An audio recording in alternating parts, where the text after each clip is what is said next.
You better watch out, you better not cry, you better not pout, I'm a-telling you why. Why? Santa Claus is coming to town, gather round.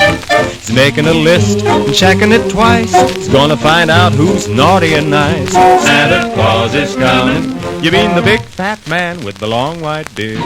He's coming to town. It's day 4. Hello, everybody.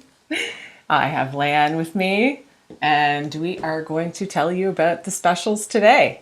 Yay! Do you want to talk about your Studio 180 stuff first? I love to talk about my Studio 180 stuff. Not everybody likes to share that opinion with me, but I love to chat about it. And there's a couple of new things. There's some kind of different things, and hopefully something that will interest you. Deb Tucker came out with a couple of new rulers in the fall, and they are exciting in that they combine a couple of things. She has come out with what's called the pint-size Tucker trimmer, which has 4 different size markings on all the corners all the way around. One corner deals just with whole inch increments for trimming. One is just half-inch increments for trimming. One is just 1/4 inch and one is 3/4. So this ruler is a combination of the Tucker Trimmer 1 and the Tucker Trimmer 2 with the smallest sizes onto one tool.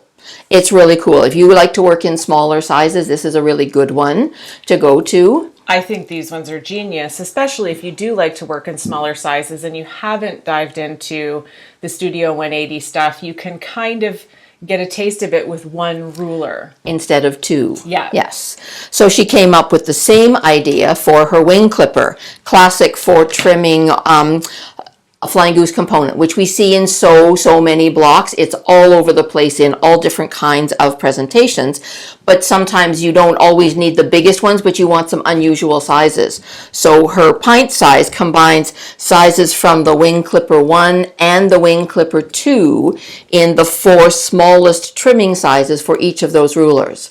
So again, if you like small sizes, you don't want to invest in both rulers, you get that on one. So that's pretty cool. That is the pint size wing clipper. Yeah. Then she came out with some new number markings. So she's called those the 1/8 inch Tucker trimmer and the 1/8 inch wing clipper.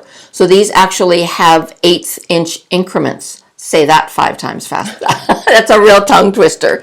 But it gives us sizes we didn't previously have on a ruler. So you can trim a half square triangle to a 1 1/8, all the way up to a 3 1/8. Or if you need 5/8 inch increments, that's on this corner. If you need 3/8 inch increments, it's on this corner. Or 7/8 inch increments, it's on this corner. So these are new combinations that we haven't seen before on a ruler. Unusual sizes, yes, guaranteed, but there might be sometimes you need something like that. If you love to trim your leftovers into usable sizes for something that you want to do yourself with, you might not be following an exact pattern. Yeah. But this is a good size to trim leftover bits to and not waste anymore. Yeah. Or if you're converting some weird size into something a bit more usable, it might come down to these kinds of numbers. Yeah. Yep. So she's done the same kind of idea with the 1/8 inch wing clipper. 1/8, 5/8, 3/8 inch increments, still in your 2-to-1 ratio for the finished size, but she's got one grouping under one corner, section 1 she calls that, and one grouping under the other corner for section 2. And we'll have the breakdowns for sizes and all that on our website for each tool. And Deb Tucker as well also has a ton of information on her website as usual for all of her tools. I'm right in saying there aren't any specific patterns for Not these yet from Studio 180, but there will be some I was coming. about to say, I'm pretty sure we'll see some stuff, because if they've come up with the tools, they have a plan. Yeah. We just haven't been privy to the details yet. So that's kind of new and exciting, to see something that's a little bit different, but still familiar. Yeah. Something else that is relatively new in that I've started teaching more about it is the Star 60 ruler. Because that came out right right at the beginning before of COVID, right? yeah, just before COVID. So the Star 60 ruler does a lot of different kinds of patterns with the 60-degree angle on it for creating things like hexagons and half hexes. She has a free pattern that is included with the ruler, but she also has a ton of patterns that have recently been written using this ruler in presentation ideas of things that are more familiar to us to see. It's tough sometimes to imagine what we would do with a shape like this. Yeah. And just envision it in different colors. The blue and the purple, near and dear to my heart. Shocking if it's not for everybody. But imagine things in the colors that you like, things that make you happy. As with every pattern, find what makes you happy to work with. She also has a technique sheet for a log cabin using the Star 60 ruler. This one is called the Star 60 log cabin. It's very cool looking, and she's turned it into a table topper. It could be an idea for a border around anything else that maybe it doesn't even have 60-degree angles on it. But as with all of her technique sheets, the information is here, the chart is here, sizes, supporting the tool to give you more ideas. There are actually 8 different technique sheets for the Star 60 ruler. So there's no shortage of ideas for you, but it's kind of fun to see the log cabin one, because that's the other thing that we wanted to talk about. Can I roll right on into that one? Sure. Whenever they come out with tools, they always make sure they come up with stuff for you to do with them. Yeah. Because Lan's thing is that she doesn't want you to buy a tool to just do one thing with. Exactly. So she's very good at teaching you how to take a regular old pattern and use one of your Tucker rulers for it too. Yeah. Yeah, we don't want them to be just a one-trick pony kind of thing. They have to have multiple uses and purposes. And Deb Tucker came out with the log cabin technique sheets using your good old Tucker trimmer. It's not just for half square triangles. There's so many things that I've done with my Tucker trimmer, and doing traditional log cabin blocks and curved log cabin blocks. So the curved ones are such an unusual look and shape, and how many of us started quilting with one of our very first quilts could have been the traditional log cabin. My very first quilt was a log cabin Yeah. quilt. Yeah, the first one I finished. Not the first one I made, but Yeah. the first one I finished was a log cabin. So it's really cool that continuing the oversizing a little bit, trimming down for accuracy, that's the whole premise of everything Studio 180. She's adapted the same premise to the log cabin process. Yeah, because I didn't have any rotary cutters or a mat or a ruler. I had scissors and a cereal box template. You're not old enough to have started quilting when I know I wasn't born then, but that's how you learned? that's how I did it. I was like, I think I was 18. Yeah. 17, 18 when I made that quilt. Wow. Yeah. So there are some new techniques if you want to give them a try. If you've got the tools, if you've got the small Tucker trimmer and you want to try some bigger blocks, as with all of her technique sheets, she's got a lot of size options for you. So you can do round after round after round, and the bigger you get, then it's fun to work with the Tucker Trimmer 3 to get even the larger sizes involved, depending on how big you want each of your log cabin blocks to finish, because there are small and large sizes noted on her technique sheet. I've taught several classes of this, and it's really cool to see what people are creating, because you dig out any kind of book. How many of us have inherited or acquired log cabin books? Yeah. But this is so easy to take the information on here, create your log cabins that look just like the ones in the book that is, 20, 25 years old, totally different process. Or 40 or 50. Could be, but now all your sizes are staying square. Your center square still is in the center of your block if it's supposed to be. That kind of stuff. So it's really cool. Traditional log cabin, curved log cabin, and the Star 60 log cabin. And we're starting to see more and more patterns and stuff come back into vogue. Absolutely. That are log cabin related. Yeah. Quilting is very cyclical, and we see lots of ups and downs with what sort of is the hot kind of thing. And log cabin is coming back. It's a good one. There may just be different fabric placement, different layout, that sort of thing, but it's all the same kind of construction. Yeah. Yeah. So I love it. I do. So if you're buying some new rulers, you might want some The stuff to go with it. So great for stocking stuffer ideas for you to give yourself or suggest to somebody else to give you. InvisiGrip I like on the back of all of my rulers. They are a little bit smooth, and this helps to stop them from slipping around on your fabric. It goes on the wrong side of your ruler, and as you put pressure on your ruler, it stops it from slipping.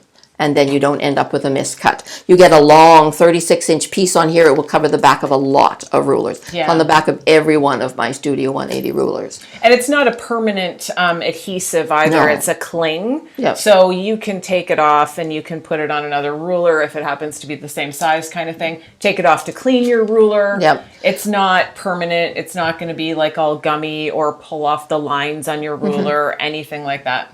There are quite a few different technique sheets working with quite a few rulers where we actually make markings on the InvisiGrip, and then it's not marking your ruler permanently, it's just on the InvisiGrip, and it can be pulled off, and then you're back to your nice, clean, pristine ruler again. Mm-hmm. And for marking your ruler, you can also use the glow line tape. Yeah, this stuff comes in 1/4-inch wide tape, and it's 3 pretty colors. You can keep them all for yourself. You can share with a friend. Lots and lots that rolls out, and it has a multitude of different uses. It can go on top of a pattern to highlight lines that you're looking for. That old adage, measure twice, cut once. Make sure you cut the right size because you're looking at the right line. It's right there highlighted for you.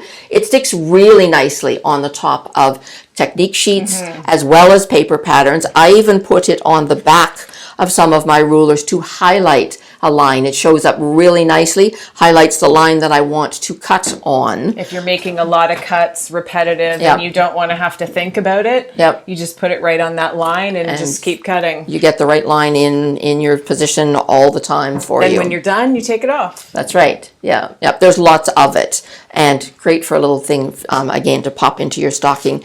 And the other thing is the sewing edge tape. How many times do we fuss and worry about our 1/4-inch seam allowance? And every machine has different feet that go with it that they say is 1/4 foot, and yet you put it on top of your fabric and on top of your machine, and it does different kinds of things. We get out rulers, it's not where we want it to be. This actually lays on the bed of your machine, and you tuck your fabric up to the edge of it. You position it to begin with, directly with where your needle is going to go through your foot. And it doesn't even have to be 1/4 foot that you use it with. This helps you to get the position in the right spot where your fabric is going to touch it, come up to the edge of it. It's thick enough, it's a little ledge, and then your needle goes down 1/4 away from the edge of your fabric. Yeah. It's on the base of my machine, stays there all the time. This does not go on rulers, it goes on your machine and stays there. And you can cut it for different sizes. Even if you have a top loading bobbin, a lot of people don't know that. You can cut this so that you have a small piece that covers over the window of your bobbin, and then you have a bigger piece behind it, because you don't want to be moving it every time you replace your bobbin. Exactly, A lot of yeah. people I've come across in classes did not know that. So slick as can be, I use it on all of my machines. Highly recommend it. So what else do we have? The only other thing that we had kind of Studio 180, well, no, I shouldn't say the only other thing. Let's move. Are we doing all Studio 180 first? Sure. Yeah. Okay. All right. So if you are interested in treating yourself to something, this is part of what was sort of the ending stage of a lot of our Tucker University classes. People had done a whole bunch of sampler blocks, and then what do you do with them? So we had a whole series of design sheets from Tucker University that we brought in that help you with figuring out how to make a whole bunch of frames. See all the pieced frames that go around all your sampler blocks, using all of the rulers that we used in Tucker University, and many of them would be rulers that you guys would have at home as well. So there are 4 different technique sheets for, it's called the framework design, that can go around your sampler blocks. There is nothing to stop you from using this to create a whole quilt as well. Have it be piecing that can go around your quilt center as a medallion style quilt, or making them tabletopper quilts, changing the size, making them bigger blocks, and then you change the size of your framework that goes around it as well. And then there's also technique sheets, called design sheets for pieced border ideas. So again, border pieces using the Tucker Universe, the Studio 180 rulers. I'm just looking at these standing here, and oh my gosh, these would make some gorgeous quilts. The ideas are amazing, and taking simple shapes that we know what we're doing with combination blocks or V-block shapes or wing clipper, flying geese, and the ideas of what you can do with them to create so many different kind of pieced border ideas. So this comes as a whole set. They're not broken down. There are 4 different pieced border design sheets and 4 different framework design sheets for framing around your block, and great information for sizes and ideas, piecing, that kind of thing. And most of them use very familiar looking rulers like the wing clipper and the Tucker trimmer, but they also get into some of the more specialty ones. So if you own a Lemoyne Star ruler because you've done the Fair Isle block of the month with me, or you've done any of the classes or things on your own, etc., there's ways to work in single rulers as well as multiple rulers into all of these block framing ideas and pieced border ideas. And I'm looking at these thinking these would be great for somebody who, you know, has a favorite block that they like to do, but is kind of bored with making the same old quilt over and over again, or wants to change it up a wee bit. Yep. And you could make your favorite block for the center and then accent it with any of these suggestions. The same with the borders. You could, you know, throw a different border on a quilt that you've made 2 or 3 times that you just need to keep making because you love it so much. Yeah. But, you know, throwing a different border on it would change it up a bit. Yep. Change it up hugely. Yeah. Also, they're great ideas for sashing if you want to have a piece Yeah. sashing. It doesn't have to just be a border on the outside edge of your quilt. It could be a sashing going around. Yeah. So yeah, some excellent, really cool ideas. The possibilities are endless with all of this, and a lot of fun to stretch the use of our tools for that much more. As we said, they're not just a one-trick pony kind of idea. So yeah, those are kind of the ideas with the rulers, and wing clipper 1 and 2, and Tucker trimmer 1 and 2, the pint-sized babies, and you've got some great tools for a lot of cool ideas. You've got some good foundations for Yep. great piecing and accurate piecing. And then what do you do after all those tops are made? You have to quilt them. So we have a few things here that might help you with that. A couple things that are just, you know, general, nice to have tools. So we have some of the Quilters Select quilting rulers. These are nice, thick quilting rulers that you would use with a ruler foot on your machine.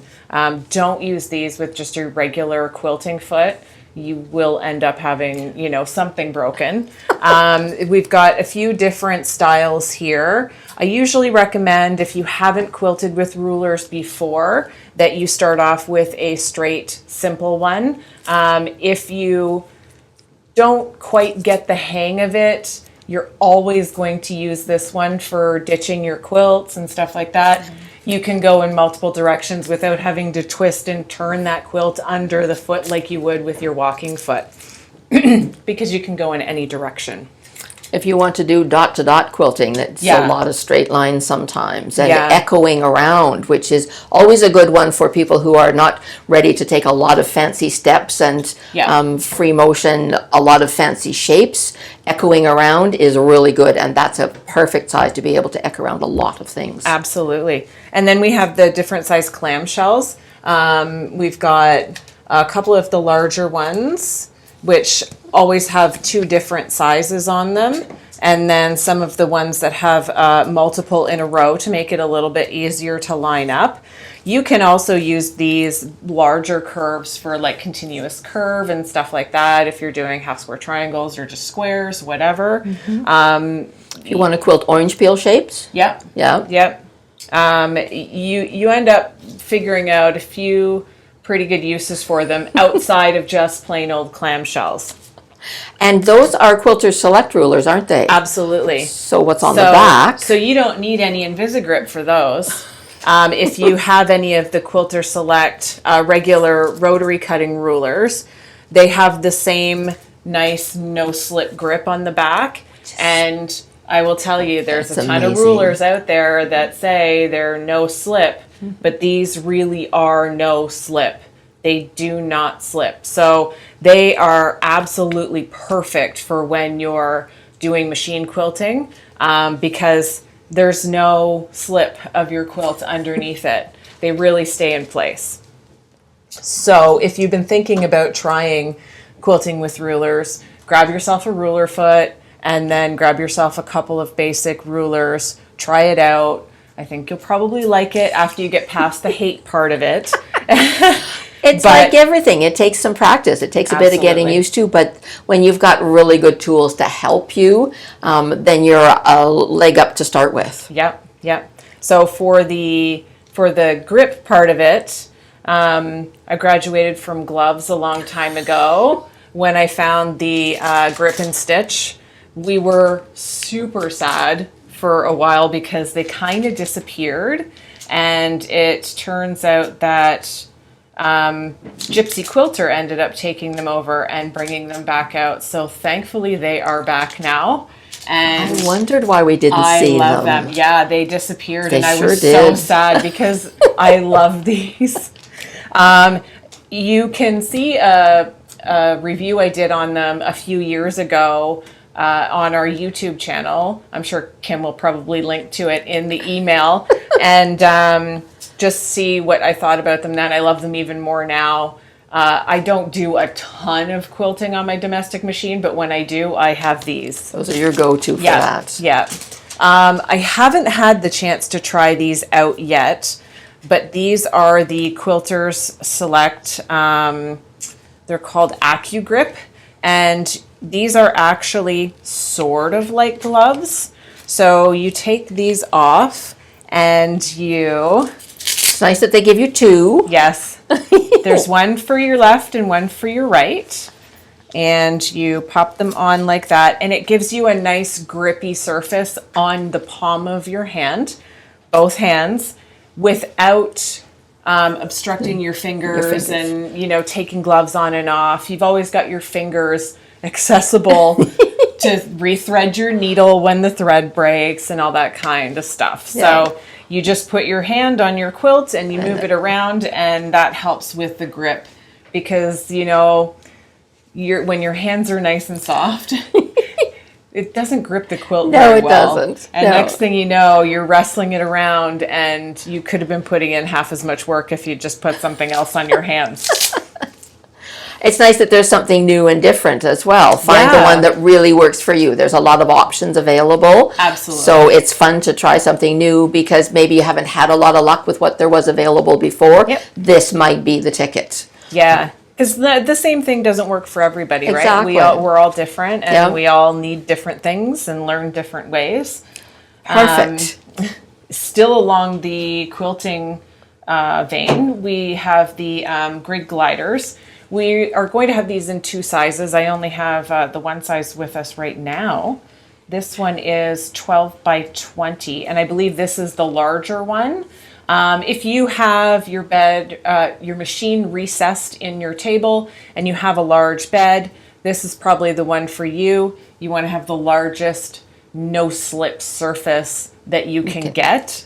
So we have a smaller one too. If you have a smaller table, it has a hole cut out for your feed dogs. You just slap it down onto your bed and it sticks, and it makes the surface of your bed nice and slippery so that you can move your quilt around a lot easier. Yeah, and it's nice if you can have that extend a little bit beyond the edge of where your extension table joins the edge of your sewing machine base. Sometimes Yes. your quilt gets caught up on that. Yeah. If you can have something that's covering it, and just to help it slip and move around more easily, Yeah. so that there's nothing that's creating unnecessary drag. Yes. Anything that's going to slow you down, make your stitches all pile up on top of each other. all those kinds of things cause us extra stress. This helps to slide things along. Absolutely. Yeah. And it's a really pretty color. Look at this. I'd seen, just kind of boring old clear ones before. This one's just pretty too. Yeah. The one we have, Quilter Select, has just come out with theirs as well. We have that available, though we haven't had a chance to actually get it yet. We were hoping the shipment would be here, but it has not arrived yet. There are a few new things that have been getting rave reviews that we're waiting for. And what is that one called? That's called the Stitch and Glide? Yes, the Stitch and Glide. It's a nice white one. I'll pop a picture of it in there. And then we have a couple of unrelated items too. Well, not really unrelated.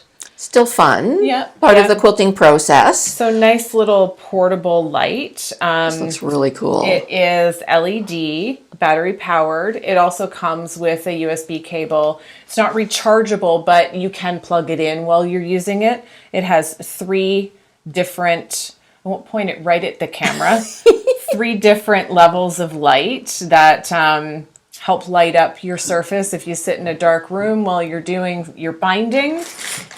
Then it would be very helpful because you can place it kind of wherever you need it. I can see tucking this around your sewing machine as well when you are quilting, because sometimes we want more light zeroing in on what we're trying to see. Absolutely. Every machine has different kind of lighting, and whether we're piecing or whether we are quilting, whatever, sometimes we just need better light. Yeah. Yeah, and you always need good light for when you're doing your binding and some good clips. So we have Riley Blake has come out with their quilty clips. They are almost identical to Clover Wonder clips. You get, I believe it looks like 100. Is it 100? I believe it was. That's a ton. Yeah, it's a lot. I want to say, yeah, it is 100 and much cheaper than Wonder clips. I'll tell you that right now. And they are virtually identical. And you get a cute little tin to put them in too. And a pretty little color. I'm going to be getting a couple of those because I seem to go through those a lot. And not just for binding. I use them for holding pieces together along with my alphabety letters when I want to keep pieces that I've cut for blocks that I'm making together. That's where all mine are. They're in tubs with unfinished projects holding pieces together. They're labeled. You want them labeled so you know what you were doing with them. But then, they're tying up your clips. Yep. So I think that's it for today. Yeah. That's lots of fun stuff. All kinds of fun stuff. Yeah. Yes. To take you from your cutting to your quilting and clips and organizing and seeing what you're doing. All of these things are excellent, and we've got all kinds of tips to share with you all through Reindeer Games. Things that are near and dear to our hearts. We'll see you again tomorrow. Take care. Bye. He sees you when you're sleeping. He knows when you're awake. He knows if you've been bad or good, so be good for goodness sake. You better watch out, you better not cry, you better not pout, I'm a-telling you why. Santa Claus is coming to town.